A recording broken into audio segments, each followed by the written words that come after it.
Chosen one, heaven pressed pause. Everything around you, every distraction, every noise just stopped for this divine interruption. You were not supposed to scroll past this. You were summoned here. You have been seen, not by chance, but by divine orchestration. God Himself has woven this exact second into the fabric of eternity, so you could finally see what has always been waiting for you. The truth that heaven risked everything for your awakening. You are not ordinary. You never were. That restlessness in your heart, that ache that never seems to fade, that quiet, knowing that there is more, that is heaven's fingerprint upon your soul. You were marked long before you took your first breath. Every trial, every heartbreak, every rejection was not proof that you were forgotten. It was proof that you were chosen for something that ordinary hearts could never carry. Listen carefully now. The air around you feels different because this is not a message. It is a divine appointment. God says, I risked it all so you could see this. He is reminding you that while others were chasing comfort, you were being prepared in fire. The pain you've endured was not punishment, it was refinement. Every tear you've cried was collected. Every silent prayer was recorded. Heaven has never stopped watching you. You've questioned why it had to hurt so much. Why the betrayal cut so deep. Why the silence from heaven felt endless. But child of light, it was not silence, it was strategy. Heaven was aligning your steps, building a foundation that could hold the weight of glory about to rest upon you. The moments that made you question your worth were the very moments God was carving out room for your destiny to grow. The Spirit of God whispers now, you are standing at the edge of revelation. The warfare you faced was not about what you lost, it was about what's coming next. The enemy attacked you because he saw a glimpse of what heaven planted inside you. He wanted to destroy the seed before it could grow, but he failed. You are still here, breathing, standing, watching this, not by luck, but by divine summons. God risked it all when He placed something eternal inside a human vessel. He risked heartbreak when He gave you free will. He risked rejection when He loved you before you loved Him back. And still, He chose you, because even in your rebellion, even in your wandering, heaven saw the warrior that would one day rise from the ashes and speak light into darkness. You have walked through storms that others would not survive. You have smiled when your soul was breaking. You have carried weights no one saw. But now, heaven says, the season of hiddenness is ending. The pain that once felt like punishment is now becoming the platform of your purpose. You are about to see why you had to go through it all. Stop doubting your worth. You are not behind. You are being launched. You are not forgotten. You are being refined. You are not losing. You are being positioned. This is not the end of your story. It is the turning point.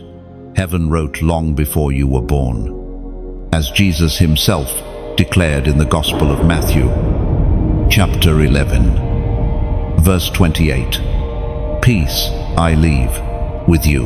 My peace I give. Not as world gives, fear not. You, chosen one, are about to soar. The wind that once fought you will now carry you. The same waves that tried to drown you will lift your vessel higher. Do not fear the unknown ahead. Heaven has already been there, preparing the way. Every hidden season has been training for this flight. Every scar now glows as proof of divine endurance. The time of silence breaks into sound, and your spirit begins to remember who you are, a warrior, crowned by grace, unstoppable in purpose, This moment is sacred. Heaven has called your name, not for entertainment, but for transformation. Before this message ends, do something prophetic like this message. Share it, and comment below if your spirit bears witness. Write the number 7, the number of divine completion, because this is not the start of a new story. It is the completion of your waiting season. Now take a breath. Feel the stillness. This is not coincidence. This is divine intervention. Heaven risked everything so you could finally see what you were born for. The angels are watching. The heavens are leaning close. And God is saying, I risked it all so you could see this. Ein Mess. You felt it, haven't you? The unseen pressure that follows you, the invisible resistance that tries to crush your peace before the morning even begins. You wake up already fighting something that has no name, a heaviness that doesn't belong to the physical world. That chosen one is the mark of someone in a spiritual battle. The war for your soul has been raging long before you could ever see it. You were born into divine conflict, not by punishment, but by purpose. There are moments when you wonder why peace seems so fragile, why chaos often finds your doorstep, even when you've done nothing to invite it. The reason is simple yet profound. Light attracts warfare. Darkness does not attack what it already owns. It attacks what threatens it. You carry a light that has terrified the kingdom of darkness since the moment you entered this world. You have been targeted because you are chosen, not because you are cursed. This battle is not fought with swords or flesh. It is fought in whispers, in thoughts, in choices. Every time you choose forgiveness over bitterness, heaven wins a victory. Every time you choose truth over comfort, darkness loses its grip. The war for your mind is the true battlefield, and your awareness is the greatest weapon. That's why confusion, fear, and doubt have tried to live inside your head. They are the enemy's tools to dim the light you carry. But listen closely. You were never meant to fight alone. From the very beginning, heaven assigned warriors to your life, angels who have stood between you and destruction more times than you'll ever know. There were nights when the darkness almost claimed you, and yet you woke up still breathing, still protected, still chosen. That was not luck. That was strategy. Divine intervention stepped in every time you came close to collapse. Understand this. Spiritual warfare is proof of spiritual significance. The greater your destiny, the more violent the resistance. The enemy doesn't waste resources on those who pose no threat. That's why he has been relentless with you. He saw the crown before you did. He saw the authority that would one day flow through your obedience, and so he sent storms before your season of rain. But he failed to understand one thing: God's chosen cannot be defeated by darkness. What was meant to break you has become your training ground. Every loss, every betrayal, every sleepless night has built a spiritual muscle inside you. You no longer collapse under pressure, you rise through it. You no longer fear the shadows, you command them to move. The Spirit spoke through the prophet Jeremiah. Chapter 1, verse 19. They will fight against you, but shall not prevail, for I am with you, says the Lord. Do you see it now? Chosen one. Even the battles you thought you lost were victories in disguise. Every time you survived what was meant to destroy you, you became more dangerous to the darkness. You were learning to stand, to discern, to wield the unseen weapons of heaven: faith, prayer, endurance, truth. These are not weak tools.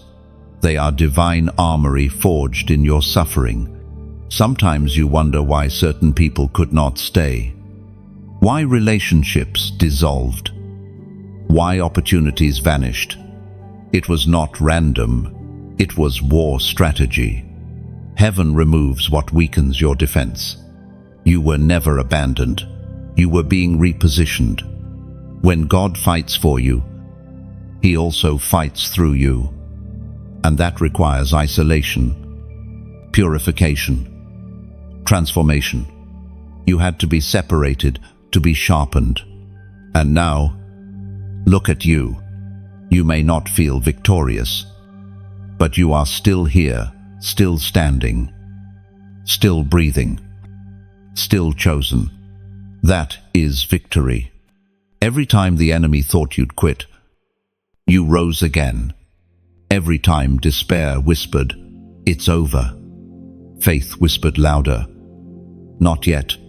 You have survived because heaven has declared, 'This one belongs to me,' and there will still be battles ahead. But you are no longer unaware. You now recognize the signs, the patterns, the unseen hand trying to shake you. But instead of fear, there will be fire. Instead of confusion, there will be clarity. You are no longer reacting, you are reigning. You are a threat that darkness cannot ignore, and a light it cannot extinguish. The war continues. Yes, but so does your strength. You are learning to see not just with your eyes, but with your spirit. You are learning that every weapon formed against you may be forged, but it will never prosper. You are learning that pain was never proof of absence, but evidence of divine presence. So stand tall. Chosen one, do not curse the battle, bless it. It has revealed who you truly are: a survivor, a soldier of light, a vessel of divine authority. Heaven has not abandoned you in the fight. Heaven fights through you. And even now, unseen angels stand guard, swords drawn, surrounding the one God risked everything to awaken. There were nights when your pillow caught more tears than words could ever explain.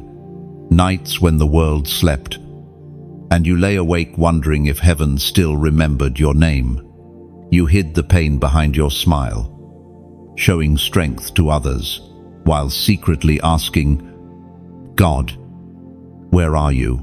You spoke less, not because you didn't care, but because no one seemed to understand the language of your soul. Chosen one. Heaven did not miss a single one of those nights. Every tear became a message. Every sigh became a prayer. The silence you endured was not empty. It was sacred. God was listening even when He wasn't speaking. The stillness was not rejection. It was revelation forming in quiet places. You thought you were being ignored, but you were being interpreted by heaven itself. There's something holy about pain. It strips away illusion. It brings you face to face with truth. And truth, though painful, is the birthplace of transformation. When the noise of the world fades and you're left alone with your ache, that's when the divine voice grows loudest. God speaks clearest in the moments you thought He'd gone silent. You were never forgotten. You were never abandoned. Every heartbreak was preparation. Every unanswered question was carving space inside you for divine wisdom to dwell. The reason your process felt so long is because what God is building through you must last beyond you. And that kind of strength can only be forged in stillness, in sorrow, in nights that feel endless. According to what is revealed in the book of Psalms, chapter 34, verse 18, "The Lord is near to the brokenhearted and saves those who are crushed in spirit. That's the truth. Chosen one, you were never far from his presence. He sat beside you in the quiet room where your faith trembled. He was in the tears you wiped away before anyone could see. The pain was not a punishment, it was a bridge. Through it, he drew near, teaching your heart how to hear him without noise, without proof, without applause. You see, some lessons can't be taught in sunlight. They require shadow. In the valley of heartbreak, you learn dependence. In silence, you learn discernment. In waiting, you learn to trust what cannot be seen. Every test you faced in solitude became a spiritual classroom, shaping you into someone the world could not explain. You were learning the language of heaven through the alphabet of pain. There were people who mocked your faith, who told you to give up, who laughed when your miracle took too long. They thought your silence meant surrender. But if only they knew your silence was strength. You were letting God speak for you, move for you, defend you in ways words never could. What you lost in visibility, you gained in intimacy. The quiet ones are often the most dangerous to darkness. You are one of them. You've been through too much to ever go back to ordinary. You've cried too deeply to ever doubt God's mercy again. The same tears that burned your eyes now water the soil where your promise will grow. And when it blooms, the world will see what pain was really doing behind the scenes. It was birthing purpose. You survived isolation so that others could find freedom through your testimony. What almost killed you is what will heal others. That's why heaven allowed the process to be so personal, because your story will become a doorway for many. You are not the victim of pain, you are its prophet. So now, breathe. Let the memories that once hurt now serve as proof you are still standing. And that means the darkness failed. The pain did not bury you, it baptized you. The tears did not drown you, they purified you. Every sleepless night was heaven's workshop, crafting a warrior who no longer flinches at storms. There's something sacred about realizing that your loneliness was never empty. It was full of divine attention, full of unspoken grace, full of love that refused to leave even when you didn't feel worthy of it. God has always been near, not just when you prayed loud, but when you whispered, "Help me," and said nothing more. Now, I want you to do something small, but powerful. Comment, "Still here," not as a slogan, but as a declaration. You are saying to every force that tried to silence you, "I am still here unbroken, unshaken, and unforgotten." Let it be a public sign of a private victory. Heaven celebrates every survivor who refuses to quit. And you, chosen one, are one of them. When others doubted your endurance, heaven bet on your faith. When others left, angels stayed. When your strength failed, grace carried you. You were never fighting alone. You were being molded in mercy, hidden in hope, refined in tears. And now, as the night fades, the dawn approaches not just for your situation, but for your soul. There was a moment in eternity when heaven made a decision so radical, so costly, that even angels bowed in awe.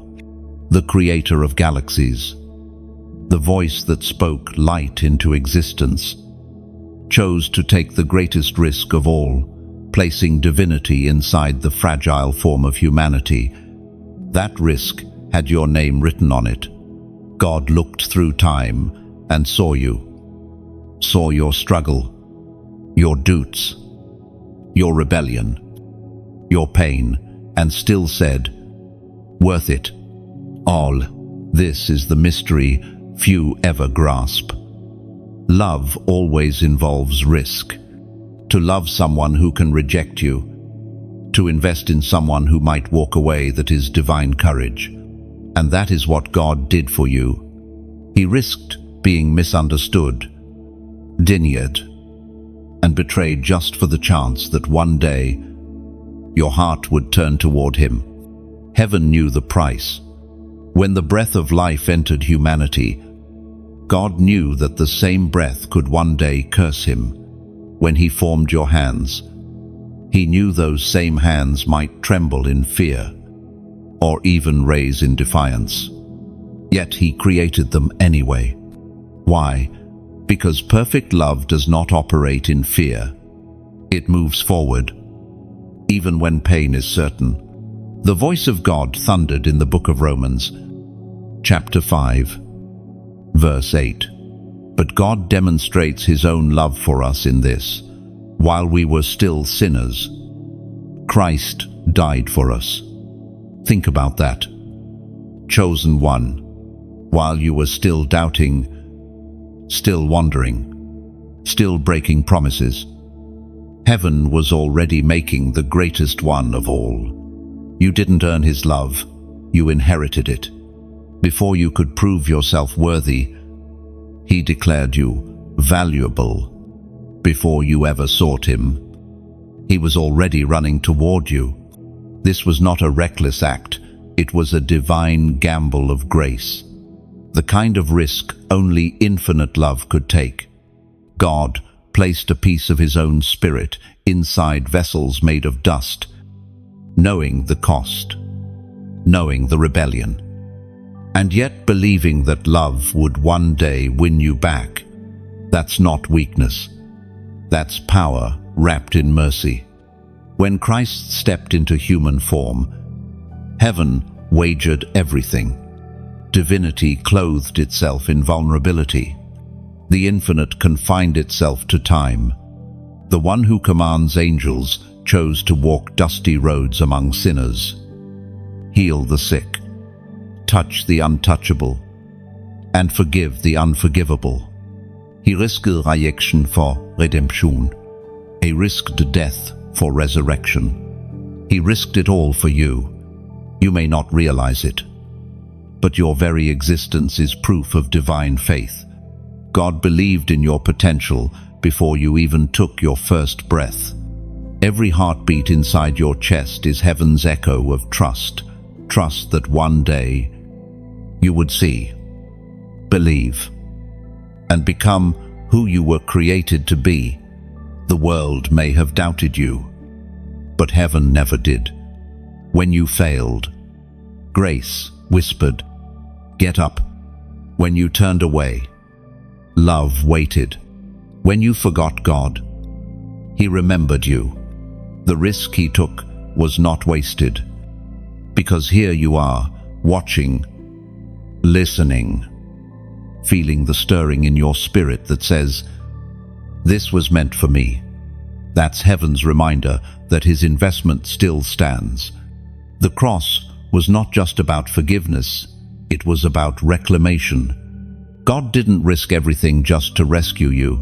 He risked everything to restore you, to remind you that within your fragile humanity lies eternal potential, that through the cracks of your weakness, his light would shine the brightest.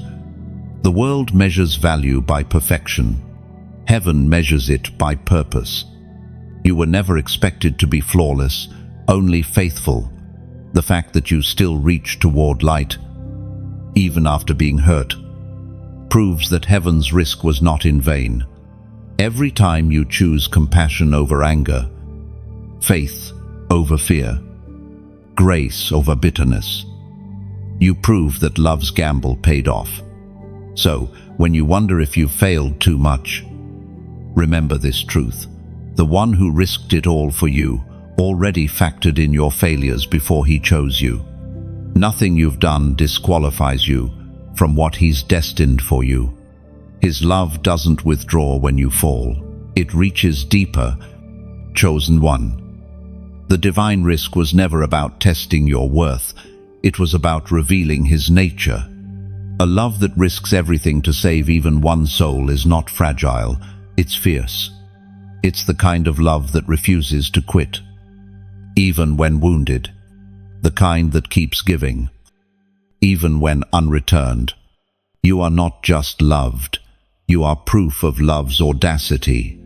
Every breath you take, every time your heart beats. It's a testimony that heaven's risk still echoes through creation. And though the world may forget the depth of that sacrifice, heaven never will. Because when God risked it all, He wasn't just saving humanity. He was saving you. There are days when the weight you carry feels invisible to others, yet heavy enough to crush your chest. You've smiled in public while your spirit was collapsing in private. You've carried responsibilities that were never meant to be yours alone. And still, you move forward. Still, you rise. Still, you keep showing up. Chosen one. That isn't weakness. That's evidence of divine strength hidden inside fragile flesh. The reason you feel such heaviness is because you were never meant to live a small life. You carry heaven's assignment within you, and heaven's call always comes with weight. The oil of anointing is beautiful, but it's heavy. It costs something. Every calling has a cross, and every destiny comes wrapped in difficulty. You've been walking through fire not to destroy you, but to prepare you to carry glory. You see, the strongest trees grow in the fiercest winds. The diamond is not born from comfort, but from pressure. Even gold must pass through fire to reveal its brilliance. So when you feel the weight pressing on your shoulders, remember, it's shaping you, not breaking you. The very pressure that tries to bury you is the same pressure that transforms coal into diamonds. The Spirit spoke through the Apostle Paul in the second letter to the Corinthians, chapter 4, verse 17. For our light and momentary troubles are achieving for us an eternal glory that far outweighs them all. There are moments when you may want to lay it all down, to walk away, to say, I can't do this anymore. But hear this. Chosen, one, heaven has seen your endurance. Every unseen act of faith. Every quiet moment you chose kindness over bitterness. Every silent prayer you whispered instead of revenge, it all counts. Nothing you've done in faith has been wasted. Sometimes the most spiritual thing you can do is simply not quit. Every step forward, even trembling, is worship. Every time you rise again, you prove the enemy wrong. You may feel unseen, but heaven keeps a record of every sacrifice. Your calling may not look glamorous, but it is glorious. You are the bridge others will walk across to find hope. You are the candle that burns in dark rooms so others can see. But even candles melt as they give light. And that's why you've been weary. The light you carry costs you. So, take this moment, chosen one, to breathe, to remember that even soldiers need rest, and even prophets need peace. The one who called you has not asked you to carry the world, only to carry what's yours, and to do it with grace. And as you walk in that grace, remember this: your light deserves to shine further than this moment. There are hearts waiting to hear what heaven has poured into you. When you share this message, you're not promoting a video, you're planting seeds of healing. When you like it, you're echoing amen to heaven's words. When you subscribe, you're saying, I want to walk this journey of awakening together. And if your heart feels stirred to donate, I don't see it as charity, it's partnership. Just as rivers sustain the trees they pass, your giving becomes the current that carries this light further into the world. What leaves your hand never leaves your life. It becomes a seed that grows in ways you may never see, but heaven always multiplies. Think of it this way: when you pour water on a plant, you're not wasting, it's investment in life. Likewise, when you give to support messages like this, you're watering souls. You're saying, let light keep reaching where darkness still whispers. That's not a transaction, that's transformation. You've been given much, chosen one, not just blessings, but wisdom, empathy, and resilience, born from your pain. Now you are called to pour out what you've received, your generosity, your encouragement, your voice. They are all part of heaven's plan to heal this world one soul at a time. You are not just a listener, you are a carrier of light. Every act of support, every kind word, every shared link becomes a spark that lights another soul. Heaven doesn't measure the size of the gift, it measures the heart behind it. So, as you continue walking this path, remember that your calling is not a burden to endure alone. There is a family of light rising around you, each heart connected through faith, each soul burning with the same divine flame. Lift your chin, warrior of light. The weight you feel is the evidence that you were chosen to carry something heaven trusts deeply. You are not breaking, you are becoming. You are not finished, you are just beginning. And every small act of faith, every shared word, every seed of support is proof that even in this generation, heaven's risk was not in vain. The world still has hearts like yours, willing to carry glory, even when it costs. There comes a moment, chosen one, when the veil finally lifts, when what once seemed like chaos begins to make sense. You start to see the fingerprints of heaven on the very things you once resented. Every delay, every disappointment, every unanswered prayer now shines with hidden mercy. You begin to realize that you were never being denied, you were being directed. It's strange, isn't it? How what you thought was rejection was really protection. The door that slammed in your face was not closing opportunity, it was blocking disaster. The person who walked away wasn't punishment, it was prevention. The detour that frustrated you was actually a shortcut that only heaven could design. Everything that confused you was quietly conspiring in your favor. The Spirit declared in the book of Deuteronomy, chapter 31, verse 8, "The Lord himself goes before you and will be with you. He will never leave you nor forsake you. Do not be afraid. Do not be discouraged." Every season of delay had divine detail. You wanted movement. God wanted maturity. You prayed for a quick answer. He built a strong foundation. Because if you had received what you asked for too soon, it would have collapsed under the weight of your calling. Heaven's timing is not slow, it's strategic. Chosen one. You were hidden because you were being honed. The silence was not punishment, it was shaping. God was removing voices that couldn't go with you, exposing motives that didn't align with your mission, refining your heart so that when the blessing arrived, it would not become your idol. You see, there are gifts that come quickly and gifts that come with character. Heaven trusts the latter. That's why your waiting season was long. It was about trust.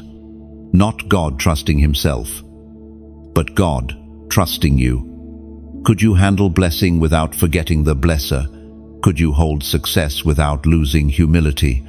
Could you stand in light and still remember the dark that taught you grace? And you did. Every test revealed your endurance.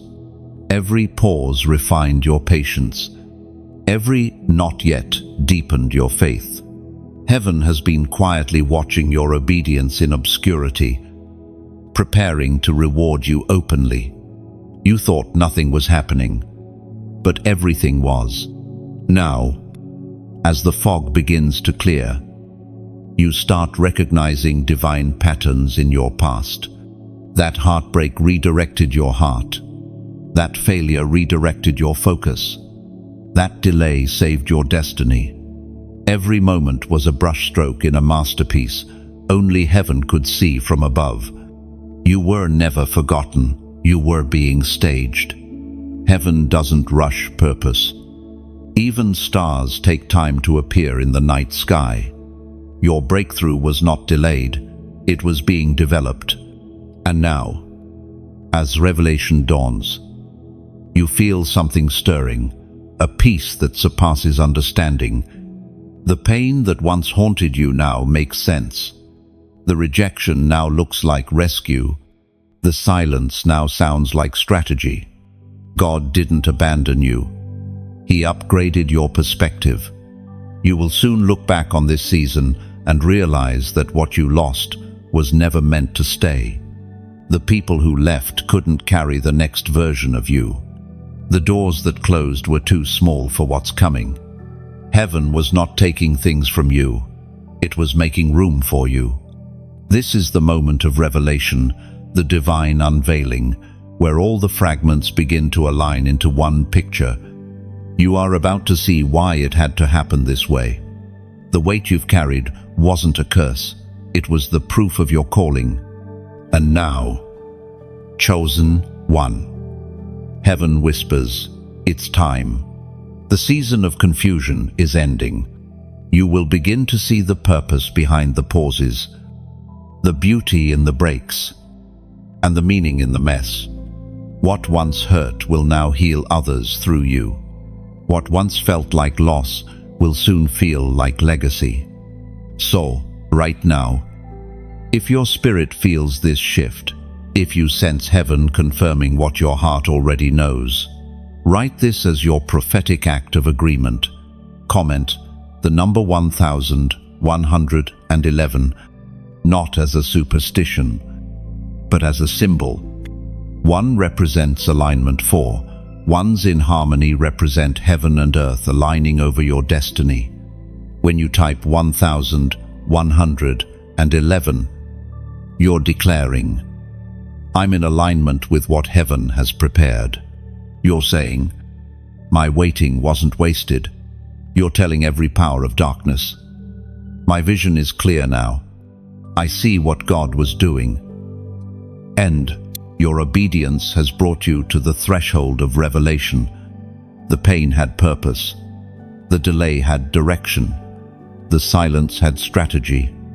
And now, the same God who went before you is saying, step forward. It's time to see what I've prepared. There were moments, chosen one, when destruction stood so close you could feel its breath. Times when one wrong decision, one more step, one more heartbeat of despair could have sent your life spiraling into darkness.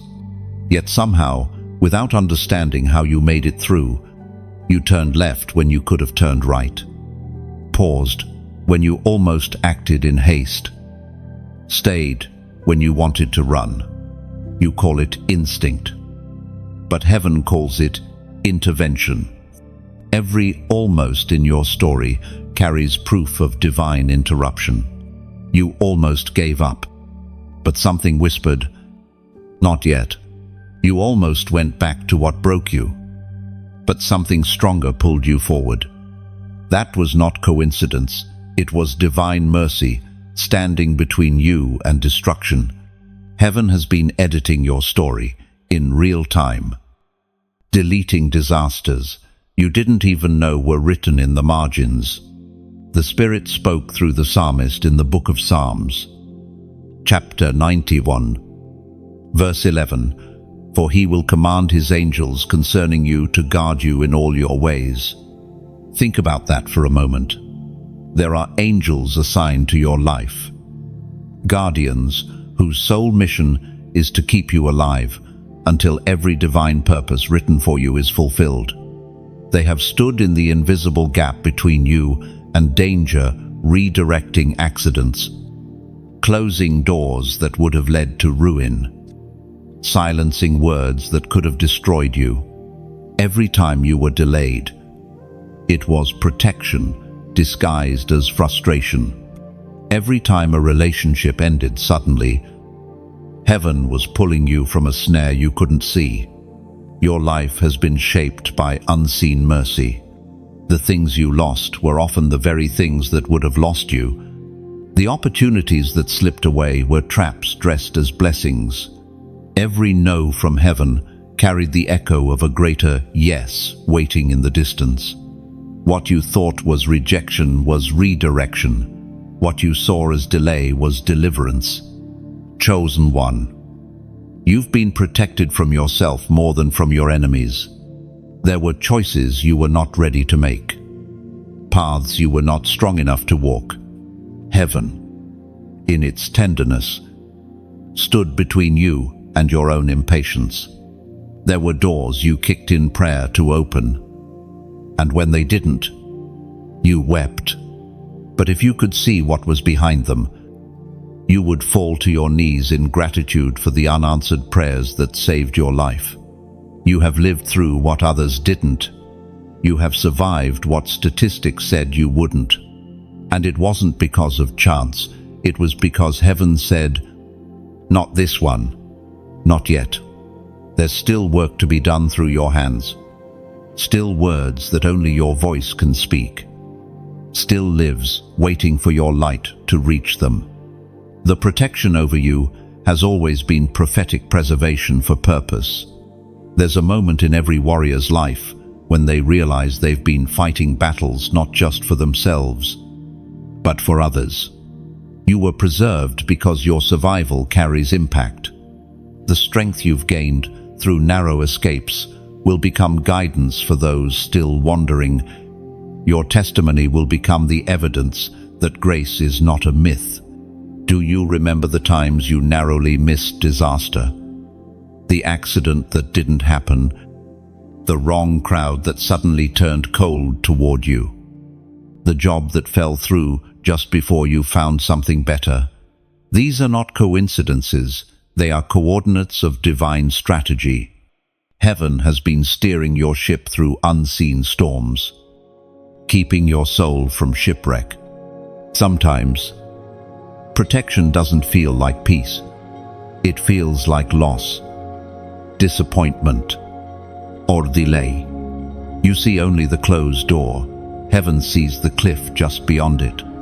When the whispers came, "Wait, don't, turn back," they were not interruptions to your life's flow. They were anchors, keeping you from drifting into destruction. You may never fully understand how many unseen hands have held you up, how many silent shields have blocked arrows meant for your downfall. But know this, the reason you are reading these words today is because heaven has refused to let go of you. You are still here because purpose still calls your name. Chosen one. Mercy has been chasing you longer than you've been searching for meaning. It found you in chaos, stood beside you in confusion, and guided you even when you thought you were alone. You didn't survive by luck, you survived by design. And now, with every breath you take, heaven whispers again, you're still guarded, still chosen, still covered. The same voice that rescued you from what could have destroyed you still speaks through intuition, conviction, and peace. Follow that voice. Trust it. It has never led you astray. It has only led you home. There has always been a plot against you. Chosen one. Not because of who you are in the eyes of the world, but because of who you are in the eyes of heaven. The enemy saw your potential before you even understood it yourself. He saw the glow that heaven placed within you and trembled. He recognized your name, your destiny, your assignment, and from that moment, every scheme of darkness was written with one goal: to stop you before you began. You felt it your whole life, haven't you? That invisible resistance, the sense that something always tries to block your progress right when you are about to rise. Opportunities fall apart, relationships collapse, promises turn to silence, and in those moments, you wonder, what is wrong with me? But hear this truth: nothing is wrong with you. What you're feeling is warfare. Heaven's light within you draws attack, not because you're cursed, but because you carry impact. The enemy's strategy is ancient. He does not need to destroy you if he can distract you, if he can make you doubt your worth, fear your future, or cling to what was never meant for you. Then he wins by default. But you, chosen one, are beginning to see through his tactics. You are awakening to the truth that the pain was never random, it was targeted. And now that you can see the strategy, you can break it, as was spoken in the sacred texts of old. In the book of Isaiah, chapter 54, verse 17, "No weapon formed against you shall prosper, and every tongue that rises against you in judgment you shall condemn. This is the heritage of the servants of the Lord." But here's the secret. Heaven wants you to understand you were never unprotected. The same way a lion guards its cubs, God's hand has been guarding your path. You may have been bruised, but you were never abandoned. Even when betrayal surrounded you, mercy surrounded the betrayal. Even when lies wounded your name, truth waited patiently to restore it. You are learning now that spiritual warfare is not just about surviving, it's about recognizing authority. You are not the hunted, you are the threat. You carry light, and darkness cannot stand light. Every time you rise after being struck down, every time you forgive when wounded, you dismantle another weapon the enemy formed. Your resilience is rebellion against hell itself. There have been moments when darkness celebrated too early, believing it had silenced you for good. But every season of silence has been a setup for resurrection. What they buried wasn't a coffin, it was a cocoon. The attack didn't end you, it evolved you. You are not the same person who entered the battle. You are stronger, wiser, and far more dangerous to the kingdom of darkness than before. Do you remember the seasons where betrayal broke you, and lies shattered your trust? Heaven saw it all. The enemy wanted you bitter, but instead, you became better. He wanted your heart hardened, but you chose softness. That choice, choosing love when hate was easier, is the ultimate victory. The greatest defeat for darkness is a heart that still believes in light after everything it's been through. Chosen one. You were not called to be untouched. You were called to be undefeated. There is a difference. You have scars, but they are proof that you healed. You have memories, but they remind you of victories. The battle was never meant to erase you. It was meant to reveal you. And now, you stand as living evidence that God's promises do not fail. You are proof that no weapon prospers. You are proof that divine purpose always outlives demonic plots. The enemy tried to bury you under shame, but God built you upon grace. So do not fear the next wave of resistance. It is merely confirmation that you are stepping closer to destiny. The same God who delivered you before will do it again. The same hand that blocked the last attack is already preparing your next breakthrough. Let this settle in your soul. You are not under attack because you are weak. You are under attack because you are effective. You are a carrier of light in a world that prefers darkness, and that makes you a threat. But take heart. Heaven's strategy is stronger. The battle is fierce, but victory is final. The enemy's failed plot has only proven one thing. God's hand on your life cannot be undone. You were chosen, preserved, and protected for this exact moment. Every scheme of darkness has only served to push you deeper into purpose, and now your life itself has become a declaration to the unseen realm. Heaven always wins. There are seasons. Chosen one. When the fire feels endless. When you look around and everything that once brought comfort now burns with intensity. The relationships shift. The plans dissolve. The peace you once understood feels foreign. You wonder, why am I being tested like this? Why does everything have to hurt before it heals? But hear this clearly. The fire was never sent to destroy you. It was sent to define you. It is not punishment. It is purification. You are not being burned. You are being branded with purpose. The Spirit revealed through the prophet Zechariah. Chapter 13. Verse 9. I will refine them like silver. Test them as gold they'll call. I will answer. Do you feel it now? That stirring within your chest, that quiet, knowing that everything you've walked through had divine timing written all over it. You weren't abandoned in the furnace. You were accompanied. The same God who allowed the heat to rise also stood beside you within it. Just as he walked with the 3 Hebrew men in Babylon's fire, he walked with you in yours. The flames you feared were never meant to consume you. They were meant to reveal what could not be destroyed. The false friendships burned away, leaving only truth. The empty pursuits turned to ashes, making room for purpose. The parts of you that depended on approval, on validation, on the world's acceptance, they melted, leaving behind the unshakable you, the one heaven recognizes. Refining is not gentle. It hurts. It strips away illusions, false identities, comfort zones. But beneath that pain lies glory.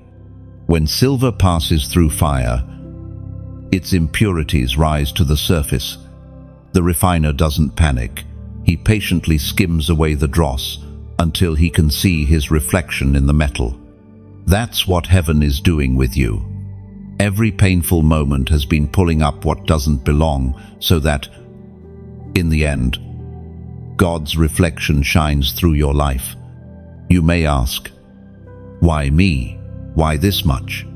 Because much light requires deep fire. You ask to carry more of heaven's glory. And this is how heaven answers such prayers, not with comfort, but with cleansing. Before crowns come crucibles. Before oil flows, the olive must be crushed. Before gold shines, it must melt. Every great vessel must first be emptied before it's filled again. The enemy tried to convince you that the heat meant you were forgotten. But the truth is, the presence of the fire was proof that you were chosen. God does not waste refinement on those without destiny. You've been trusted with this process because your endurance will become evidence for others that the fire doesn't kill faith. It reveals it. There are things you carry now: wisdom, patience, discernment that only fire could have given you. You can recognize false peace because you've survived real storms. You can comfort the broken because you've been broken and healed. You can stand tall because you've knelt through agony. Fire doesn't just change your surroundings, it transforms your soul. And when it's over, You notice something miraculous. You don't smell like smoke. The world sees you shining but doesn't realize the furnace that formed you. That's grace. It covers your process in such a way that people only see the glory, not the grief. Heaven hides your pain behind light, so others may see hope when they look at you. Chosen one, you have emerged different, softer in heart, stronger in spirit, steadier in faith. The fire didn't just shape you, it sealed you. You now carry authority that only suffering can birth. There is a calm in your presence, a weight in your words, a gentleness in your eyes that testifies, I've been through fire, and God was there. This is your moment of recognition, not from the world, but from heaven. You've graduated from survival into purpose. The furnace has become your testimony, and your scars are sacred scrolls of endurance. Now, before we move forward, let your soul declare this truth. Comment, still standing. Say it not as pride, but as praise. Say it for every night you thought you'd never make it. Say it for every moment you wanted to quit, but grace pulled you through. Still standing means the fire failed. It means your faith held when everything else fell. When you write it, you're not typing words. You're stamping your victory in the spiritual realm. You're telling every force that tried to break you, the same fire that was meant to end me has now crowned me. You're saying to heaven, I understand now it was worth it. The fire didn't ruin you. Chosen one. It revealed you. You're not just a survivor of the flame. You're the evidence of what divine hands can create when faith refuses to die. There comes a turning point. Chosen one. When you stop living as a survivor and begin walking as a ruler, you no longer look at your wounds as weaknesses, but as medals, proof that you have endured what others could not. The war is not over, but you are different now. The same storms that once terrified you now recognize your authority. You have crossed from trembling to triumph, from wandering to warfare, from questioning to commanding. You are not who you were yesterday. You have been through fire, and it shows not as scars, but as light. There is a glow about those who have walked through the furnace and come out with peace instead of bitterness. You have learned to speak with calm strength, not because life has been gentle, but because grace has been faithful. We are reminded through the writings of David in the Psalms, chapter 18, verse 39. You armed me with strength for battle. You humbled my enemies before me. But here's the truth. Few understand. Even warriors need community. Even soldiers require supply lines. No battle is won alone. You may carry the sword, but someone must hold the light. You may fight on the front lines, but others support the mission from afar. That's how heaven's army operates, through connection, through cooperation, through shared obedience. So when you like, when you share, when you subscribe, you are not feeding an algorithm, you are fueling an assignment. Every tap of your finger sends ripples into eternity. Somewhere, a tired soul will hear what you heard today and remember that they, too, are chosen. Every share is a seed of light planted into darkness. Every subscription is a declaration. I choose to stand with the army of light. Oh, and if your heart feels stirred to donate, let it not be from pressure, but from purpose. Giving is not losing, it's releasing. When you pour water into another's field, heaven sends rain to yours. The same way, a tree never fears losing leaves, because it trusts the roots will grow stronger. Your giving multiplies what truly matters. You are not funding a message, you are extending mercy. Think of it this way: a candle loses nothing by lighting another. When you give, when you share, when you support, you are multiplying light. You become part of heaven's infrastructure, a bridge connecting divine truth to weary hearts scattered across the world. There are people who will never hear a sermon, but they will hear you, because you chose to help this voice reach them. Every kingdom needs builders. You are one. Your presence here is not random. You are part of heaven's strategy for this generation. Some fight with prayer, some with words, some with generosity, but all serve one purpose: that the name of God's love reaches those who have forgotten it. You are standing in a moment of spiritual exchange. The same God who filled your cup now asks, will you pour into others? Because faith that flows becomes rivers. Faith that stays still becomes stagnant. You have received peace. Now let peace travel through you. You have been restored. Now become the restorer.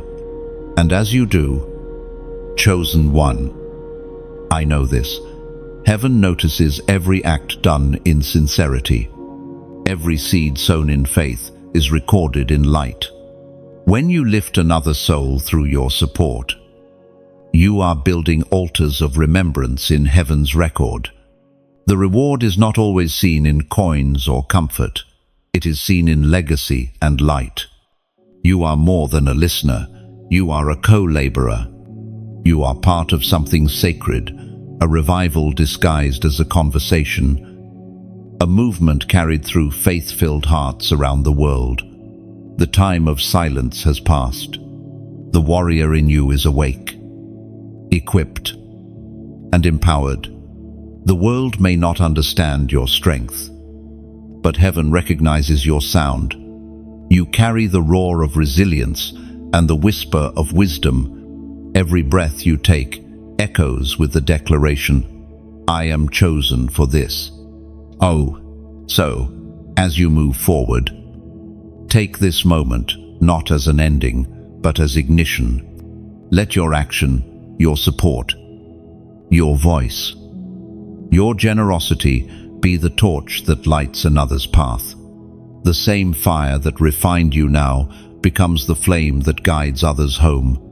You are not merely surviving anymore, you are reigning. The crown may not be visible, but heaven sees it clearly. The oil on your life is not just for you, it's for those waiting to find hope through your obedience. So rise, chosen one. Stand firm in faith, radiant in strength, generous in spirit. The world is waiting for the light you carry, and heaven is cheering for the way you will shine. There is a sound in heaven, quiet but persistent, the sound of restoration unfolding. It begins softly, like the first drops of rain touching a desert long denied its season. Chosen one.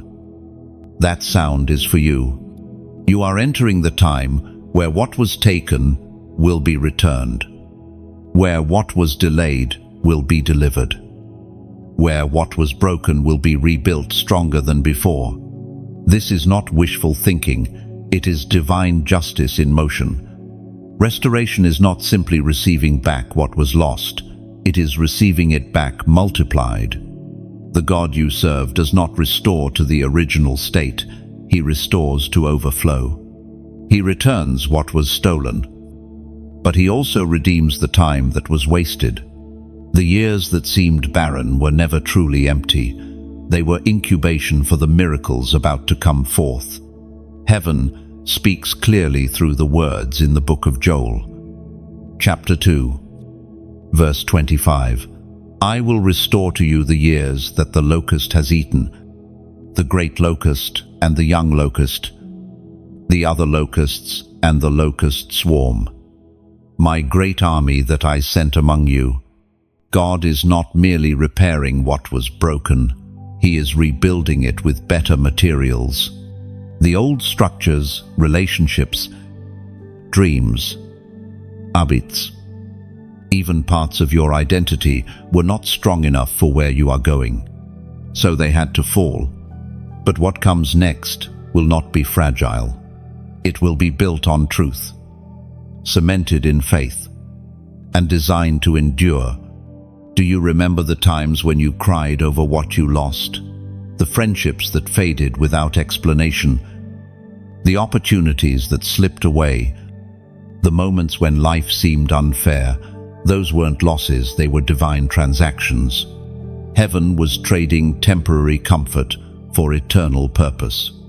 Every no was a seed for a greater yes. You thought you were being emptied, but in truth, you were being prepared to be filled. The vessel had to be cleared before it could overflow. Sometimes God allows subtraction so that addition can arrive without obstruction. You can't receive restoration if your hands are still holding fragments of what no longer serves you. Chosen one. Restoration is not a sudden miracle, it's a divine process. It starts within. Long before it appears around you, peace returns first, then clarity, then purpose. Once your spirit stands firm again, the outer world begins to shift. Relationships reconcile, finances recover, doors reopen. What was once barren starts to bloom. But it all begins with alignment. Your heart finally resting in the truth that God never left. There were seasons when you thought it was over, when the pain seemed permanent, when the loss felt like the final word. Yet here you are, breathing, learning, hoping again. That's the evidence of restoration already working. The fact that you can still believe after everything you've endured means heaven has already begun rebuilding your foundations. Sometimes restoration doesn't bring back the same things, but it brings back better ones. You might not get the same people, but you'll receive peace where chaos once lived. You might not return to the same place, but you'll discover purpose where disappointment once settled. God rarely rewinds, He renews. He doesn't repeat the past, He redeems it.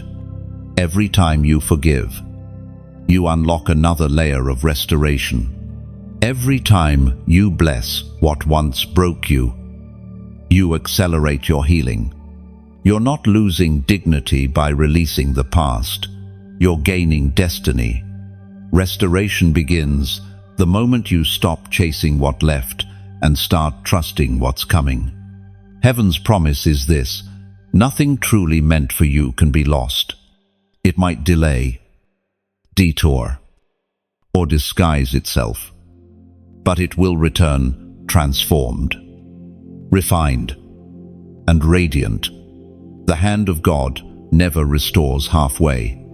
When He returns something, it comes wrapped in increase. That's why your next chapter won't resemble your last. It will exceed it. Look closely, and you'll see signs already. Small reconciliations, unexpected favor, sudden moments of peace that make no sense. These are the first drops of rain before the flood of fulfillment. Do not despise the little signs, they are the beginning of abundance. Restoration is not just recovery, it's revelation. You're not getting your old life back. You're stepping into a new one that carries the wisdom of everything you've learned. The losses taught you empathy.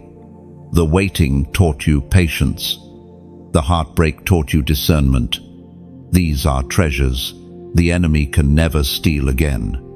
Chosen one. This is the chapter where your tears become testimonies, where your ashes turn to beauty, where your scars no longer hurt but shine as proof of divine craftsmanship. The locusts took much, but they didn't take your destiny. Heaven still keeps the blueprint. You are about to witness the reversal, Every imbalance will find its balance. Every injustice will bow before divine order. Every tear will return as laughter. And when it happens, you won't just say, "I got it back." You'll say, "It came back better." End of time. There are moments, chosen one, when heaven pauses and says, "Now." The air feels charged. Your spirit stirs, and something inside whispers that a holy shift is unfolding. You can't explain it, but you know you've stepped into covenant territory. This is not about religion, it's about relationship. This is the moment where God reaffirms his vow over your life. The storms you survived were not wasted, they were preparation for this divine renewal. You have walked through the fire, through rejection, through nights when your faith felt threadbare, and yet, somehow, you never let go. That endurance was not unnoticed. Every prayer, every tear, every whispered, "I trust you," was recorded in heaven's archives. Now, the season of testing gives way to the season of sealing. The Spirit spoke through the prophet Ezekiel. Chapter 37, verse 26. "I will make a covenant of peace with them. It will be an everlasting covenant. I will establish them and multiply them, and I will set my sanctuary among them forever." You've seen people walk away. You've watched opportunities crumble. You've lost seasons you thought would last forever. Yet through it all, something deep within refused to die. That was the covenant sustaining you. You may not have recognized it at the time, but even your weakest prayers were anchored in an eternal promise. This covenant is not about what you can do for God, it's about what He already decided to do for you. You were chosen before you performed, loved before you believed, forgiven before you fell. The covenant is heaven's eternal yes to your life. It is a seal that says, no matter where you go, I go with you. No matter what you face, my presence remains. Oh, so why does God make covenants with fragile humans who constantly fall short? Because He delights in redemption. Because He knows that love transforms better than law. Because every failure becomes another opportunity for His mercy to prove stronger than your mistakes. You have felt the ache of waiting, the silence of heaven, the uncertainty of purpose, but now comes confirmation. Heaven is not revising its plan, it is revealing it. Everything that seemed paused is being reactivated. Everything that felt distant is drawing near. The same hands that held you in despair are now extending to lift you into destiny. And now, heaven calls for alignment. A covenant is not one-sided, it is an exchange. God offers peace, and you offer obedience. He offers promise, and you offer trust. This is your moment to respond with faith. To say, I accept what has already been written. End. Let this be your declaration of agreement. Comment the number 2222. Why 2222? Because it represents divine partnership, heaven and earth, creator and creation, promise and fulfillment. 4 twos, perfectly balanced, symbolize the unity of God's will and your willingness. When you write it, you are saying, I align with heaven's covenant. I choose peace. I choose trust. You are stepping into agreement with the plan that has never failed and never will. This prophetic act isn't about superstition, it's about synchronization. Numbers are symbols heaven often uses to mark divine moments. And this is one of them. You're not just typing digits, you're signing your name on the renewal of your destiny. Look around you. What once felt broken is quietly being rebuilt. The heaviness in your heart is lifting. The uncertainty that clouded your path is clearing. You are standing under an open heaven, where covenant speaks louder than circumstance.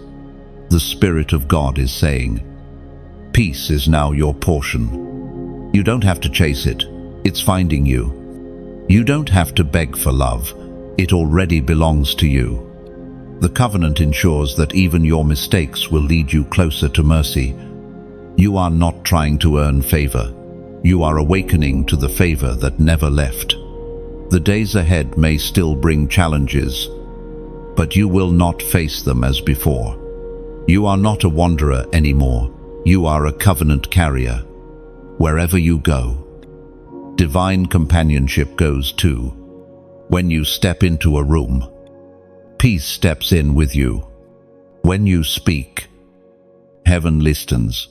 When you fall, grace lifts. Chosen one, lift your chin.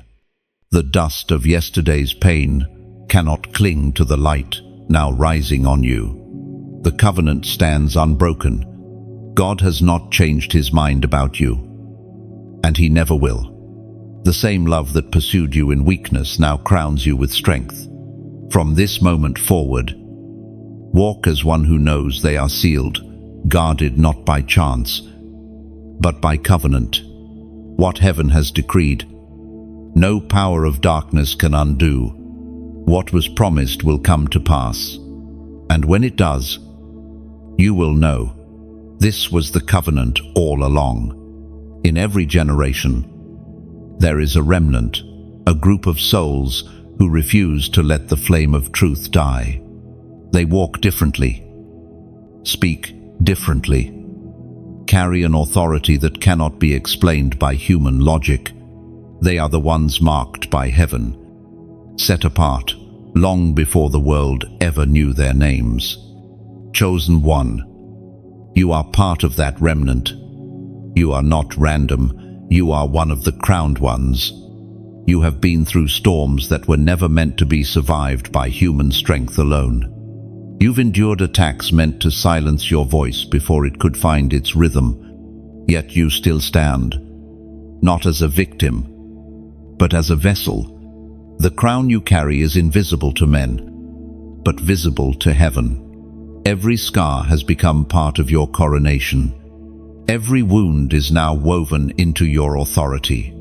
The ancient words recorded in the second book of Samuel, chapter 22, verse 36, declare, "You have given me the shield of your salvation. Your gentleness has made me great."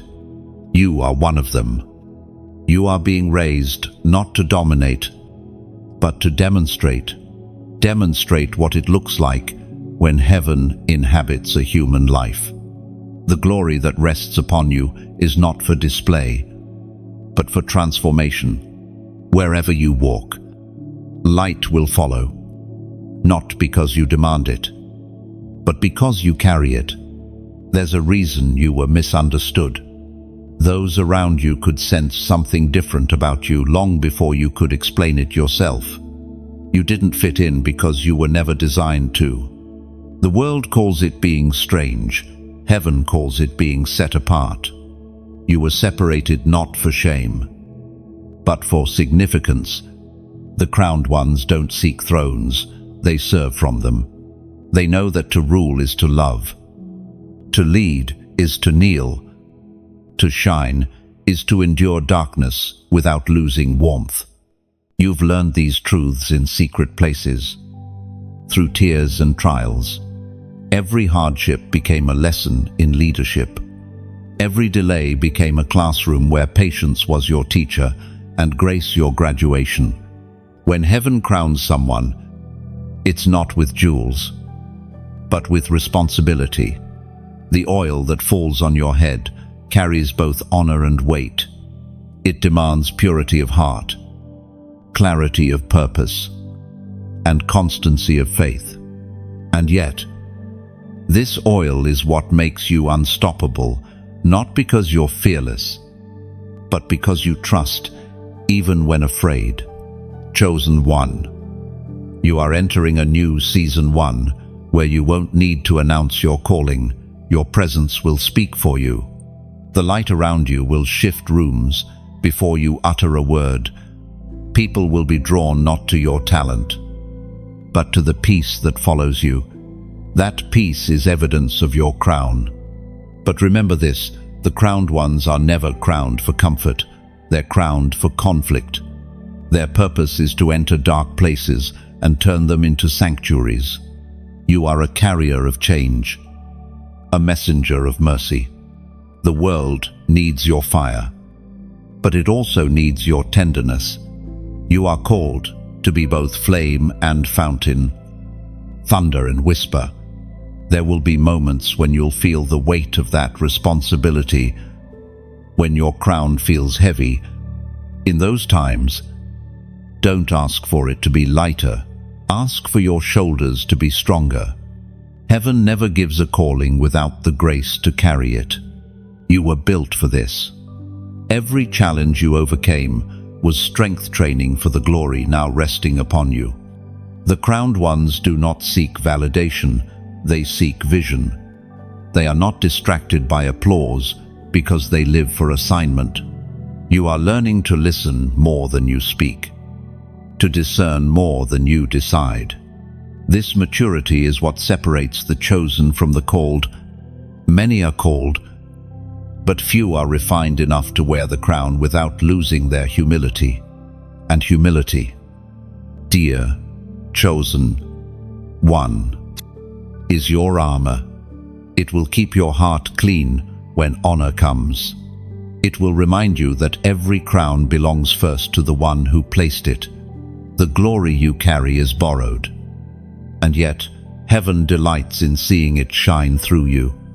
That is the paradox of divine kingship, glory that exalts God even as it empowers you. You are not here to rule through fear, but through faith. The authority you wield is not control, it's compassion. Your words will break chains, not by force, but by love. You have been prepared for a time when the world grows cold, because you are the warmth heaven sends into it. So, walk with quiet confidence. Carry your crown with gratitude. You don't need to prove who you are. The fruit of your presence will do it for you. The battles that once defined you are now beneath you. You are no longer a wanderer in the wilderness. You are a king and queen in training, refined by fire, sealed by favor, and crowned by grace. There comes a sacred moment, chosen one, when the wilderness begins to fade behind you and the horizon of promise starts to open before your eyes. You may not have realized it yet, but you are standing at the threshold of fulfillment. The long nights of testing were never meant to last forever. They were the prelude to your arrival. Every tear that watered the desert is now calling forth a harvest. Crossing into promise doesn't always happen with thunder or spectacle.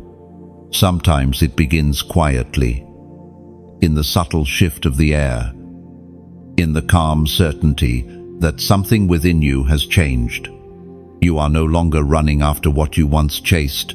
You are walking steadily toward what's already yours. Promise is not a destination, it's recognition. You begin to see that what you prayed for has been growing all along, hidden beneath the soil of your patience. The voice of God thundered in the book of Joshua, chapter 1, verse 9. Have I not commanded you? Be strong and courageous. Do not be afraid. Do not be discouraged. For the Lord your God will be with you wherever you go. Do you remember the moments when you felt you had nothing left to give, when it seemed every door was closed and every promise delayed? What you couldn't see then was that God was building within you the capacity to hold the very blessing you were praying for. Promise requires preparation. A gift too soon received becomes a burden, but a gift received in due time becomes glory. Crossing into promise is not just about external change, it's about internal transformation. Before God changes your surroundings, it changes your sight. You begin to see opportunity where you once saw obstacles. You start to recognize divine timing where you once only saw delay.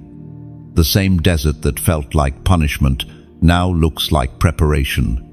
Every hardship, every dry place, every long wait, each was a classroom teaching you how to reign. Chosen one, you are not entering the promised land as the same person who left Egypt. You have shed layers of fear, pride, and dependence on others' approval. You've learned to walk with heaven as your guide, not the crowd. The wilderness has taught you discernment, what to carry, what to leave behind, and who cannot go with you. Not everyone can cross this next river with you. Some were only meant to walk part of the journey.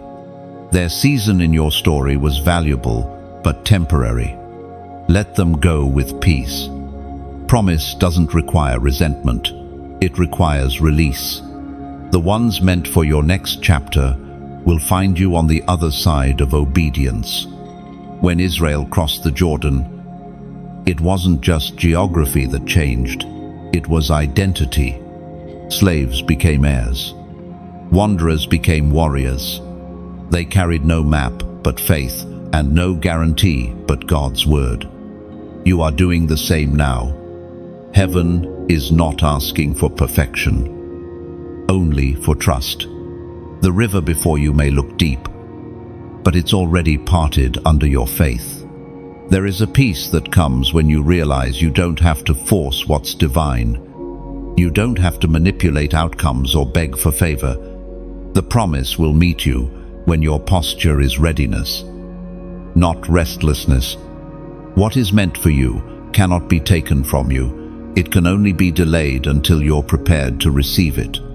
Take a moment and look back, not in regret, but in revelation. Every stone you stumbled over became a stepping stone. Every rejection redirected you closer to destiny. The path may have been rough, but it was righteous. Nothing was wasted, not a single detour, not a single heartbreak. God has been weaving even your mistakes into the fabric of His mercy. Crossing into promise requires courage because it also requires change. You cannot cling to the comfort of yesterday while stepping into the calling of tomorrow. The wilderness taught you dependence, but the promise will teach you dominion. You will go from asking for manna to cultivating abundance. You will no longer survive off miracles. You will become one, chosen one. This is your moment of crossing. The waters that once frightened you will now part at your feet. The land that once seemed unreachable is opening before you. The same God who guided you through loss will now guide you into life more abundantly. You have carried the wilderness long enough. Now the wilderness will carry your testimony. And when you take your first step into the promise, you will realize the truth.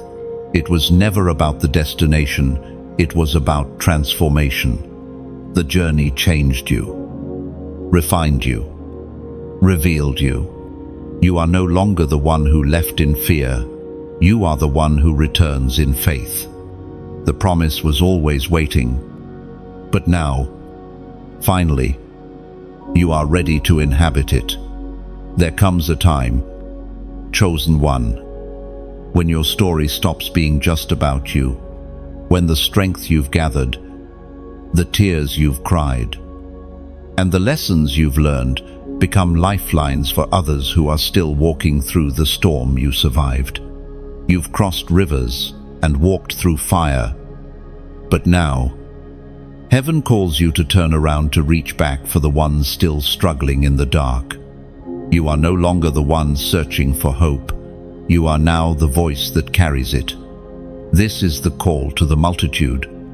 You've been prepared not just to shine, but to ignite others. You are heaven's echo in human form, a messenger carrying the sound of redemption to hearts that have forgotten how to listen. Your scars are sermons. Your endurance is a testimony. Your very presence is proof that light wins. The Apostle reminds us in his letter to the Corinthians, 2nd book, chapter 1, verse 4. He comforts us in all troubles, so we may comfort others with his comfort. You see, your journey was never meant to end at survival. It was meant to become revival. You've been entrusted with divine empathy, and now your words spoken or written carry healing power. There are people who will never step foot into a church, but they will meet God through your story. They will find courage in your transparency and hope in your honesty. So when you like this message, when you share it, when you subscribe, it isn't about numbers, it's about names. Every click, every share, every comment becomes a ripple in eternity. Somewhere, someone battling the same silence you once knew will stumble upon your shared post and whisper, "This was for me." And in that moment, heaven smiles. Because you became the bridge. Your support, whether through words, sharing, or even choosing to donate, isn't charity. It's partnership. It's like a lighthouse keeper refilling the oil that keeps the beacon burning. You're not funding content. You're fueling connection. You are helping this message travel across borders, languages, and time zones to reach the hearts that need it most. Think of it this way. When a seed falls to the ground, it disappears for a while before it grows. Your generosity works the same. You may not always see immediate results, but heaven multiplies every act done in sincerity. The message you help spread today might reach a single mother tomorrow, a grieving soul next week, or a lost dreamer a year from now. The harvest is eternal, and you are part of the planting. When you comment, when you share your own reflection below, you are adding your light to this flame. Your words might become the spark that ignites faith in someone who thought theirs had died. So, take a moment and write something simple, something from the heart. Maybe say, "I choose my crown." Say it not for me, but for you. Declare it as your response to heaven's invitation. I choose my crown means you choose to rise above fear, to stand firm in faith, to walk in purpose even when no one claps. It's not arrogance, it's acceptance. You are agreeing with heaven's truth about you, that you are royal, redeemed, and ready. When you type those words, you're not just leaving a comment, you're leaving a marker of transformation. You're saying, my pain has purpose, my waiting has meaning, my crown is here. This digital space may look ordinary, but right now, it's a sanctuary. Words become worship here. Every act of engagement, every like, every share, every donation is a form of offering, not to a person, but to the mission. That light might reach those who are drowning in shadows. And chosen one, never underestimate the impact of what seems small. A single seed can split rock. A single spark can start a forest fire. A single word can save a soul. You don't have to be a preacher to preach. You just have to care enough to share. You don't have to stand on a stage to shine. You just have to keep your flame lit. Heaven is calling for the bold ones now. The ones who will speak truth when silence feels safer. The ones who will love even when the world grows cold. The ones who will say, "Use me, God," and mean it. You've been trained in hidden places for this moment. Every pain that once silenced you now fuels your voice. Every delay that once frustrated you now strengthens your delivery.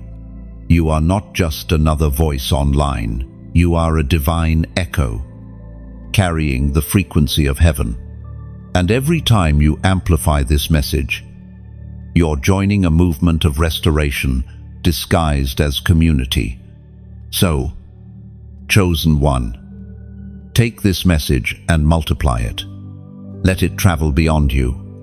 Let it find the broken, the doubting, the weary. Like water poured into dry ground, let it flow through your action, your generosity, your courage. Because when you give light, you never lose yours. You only make the world brighter. There is a rhythm in heaven that moves differently from the rhythm of the world. The world rushes, but heaven ripens. The world demands results, but heaven builds roots. Chosen one, you are stepping into the season where obedience begins to bear fruit. Every quiet yes you've whispered in faith, every act of kindness no one saw, every prayer sown in secret is now echoing in eternity. Nothing you've done out of love has been lost. Obedience has always been heaven's favorite language. It doesn't need to be loud or perfect. It just needs to be consistent. The miracle isn't in the magnitude of your actions, it's in your willingness to keep saying yes, even when you don't understand the why. Every step of obedience, no matter how small, creates a ripple in the unseen realm. Heaven responds to hearts that move, even when afraid.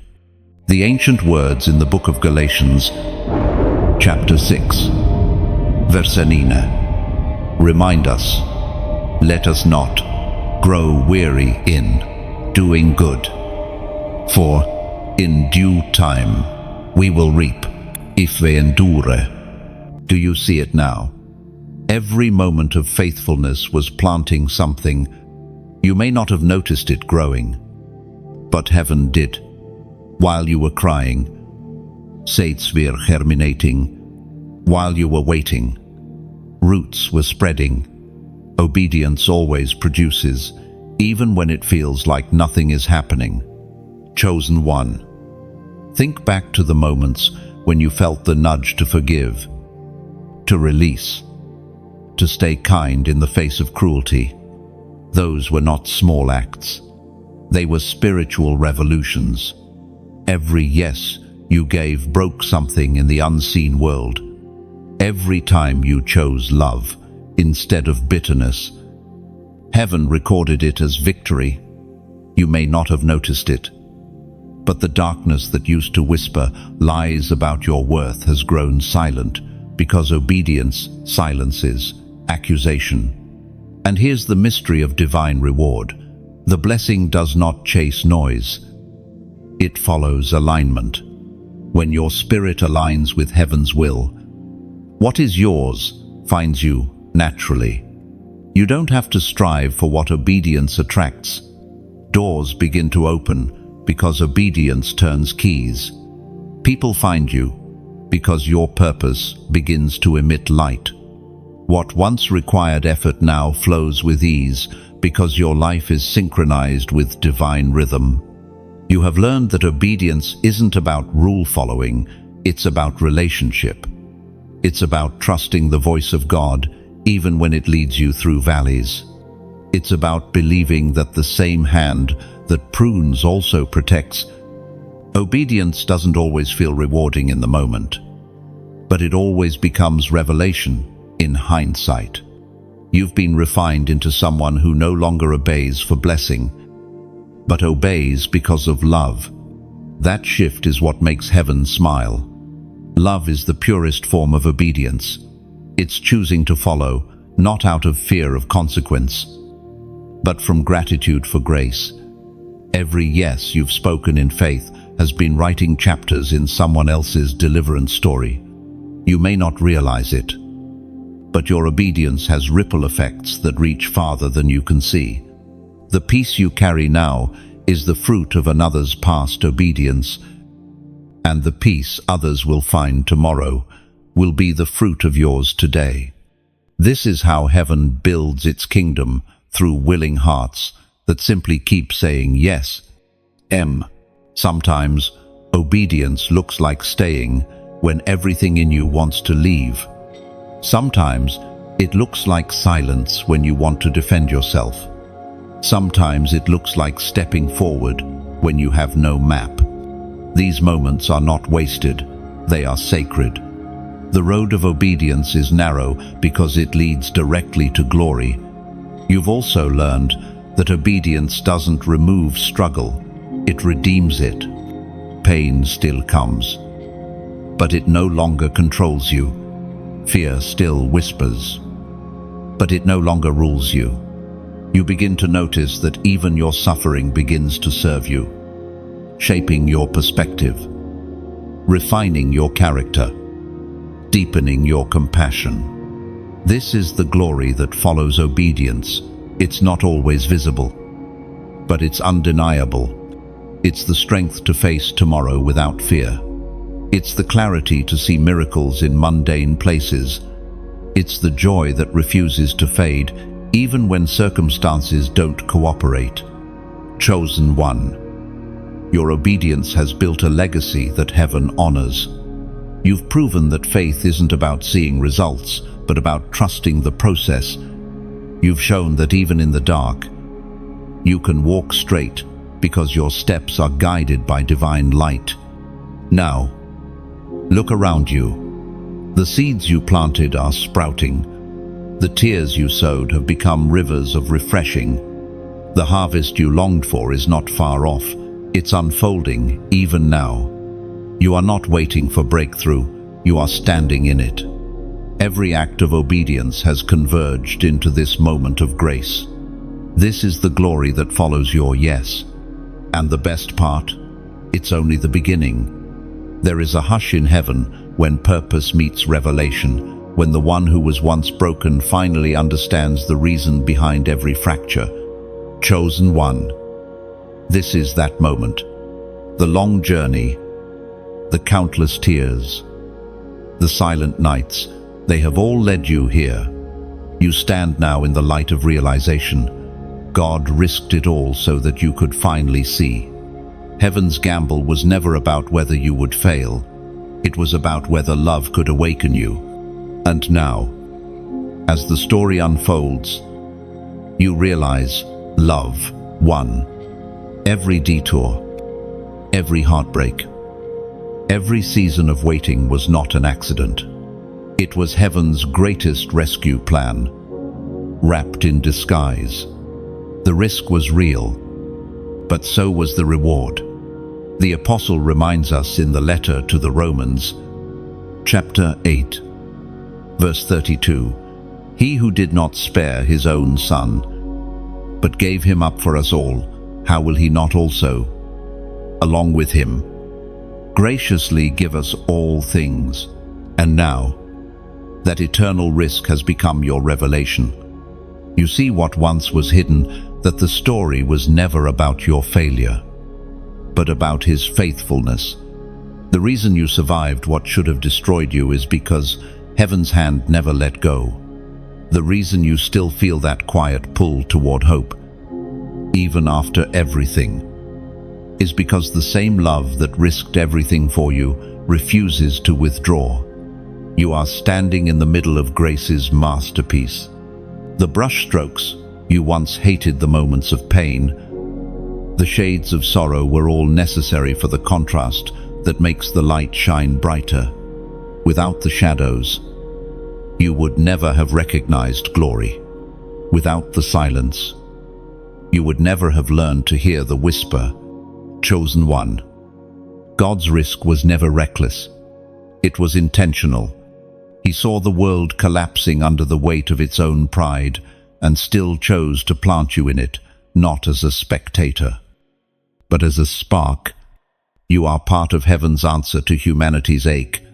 Your existence is proof that mercy still moves, Every time you forgive, love, or heal, you justify heaven's risk. Every act of compassion is evidence that the gamble was worth it. Do you remember the moments when you thought you were beyond repair, when the shame was too heavy, the guilt too deep, the silence too loud? Those were the moments heaven leaned in closer, not further away. Grace is not intimidated by your weakness, it's activated by it. What you call failure, heaven calls foundation. It is from the lowest places that the highest revelations are built. And now, as you stand in the afterglow of everything you've endured, you can finally see the pattern. The rejection was redirection. The loss was liberation. The pain was purification. The risk was redemption. Every fragment has found its place. Every unanswered question is now a quiet hymn of gratitude. Heaven didn't risk it all to create perfection. It risked it all to create connection. You were not chosen to perform. You were chosen to belong. You were never meant to impress God. You were meant to embody Him. Every breath you take now echoes the heartbeat of the one who gave His for yours. Look back over your journey. Can you see it? The divine thread running through every chapter. The moments of despair where light still lingered. The mistakes that turned into mercy. The doors that closed so destiny could open. The risk was not wasted. Because you are standing as living proof of its outcome, there's a sacred weight in knowing that heaven considered you worth the cost. It humbles you, softens you, and strengthens you all at once. You no longer need to strive to be loved. You are already the evidence of love's triumph. You no longer need to earn what was freely given. You only need to live in awareness of it. Chosen one. This is the revelation you were meant to carry into the world, that love is stronger than fear, grace deeper than failure, and light greater than darkness. You are the result of heaven's greatest act of courage, the proof that divine risk births eternal reward. Walk forward now, not as one uncertain of worth, but as one crowned with understanding. The same God who risked everything for your awakening now walks beside you in every step. You have seen too much of His faithfulness to ever doubt again.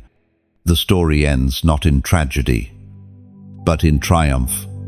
Heaven risked it all and won you. Chosen one.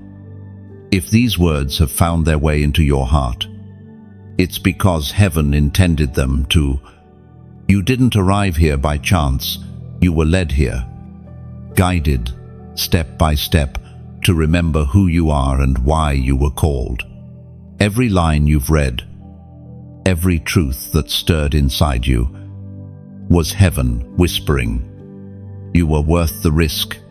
Note, if this message has spoken to you, don't let it end here. Like this message as a small act of gratitude for what your spirit has received. Share it, so someone who feels unseen can know they're chosen too.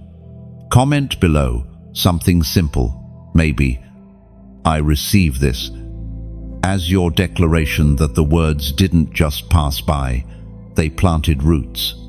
And if your heart feels led, subscribe, not just to stay connected, but to remain part of this growing circle of light where faith keeps breathing and hope keeps spreading.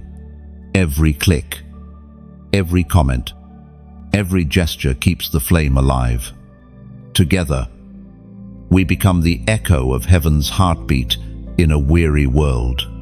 You are not just a listener, you are part of a movement. You are chosen. You are seen. You are loved.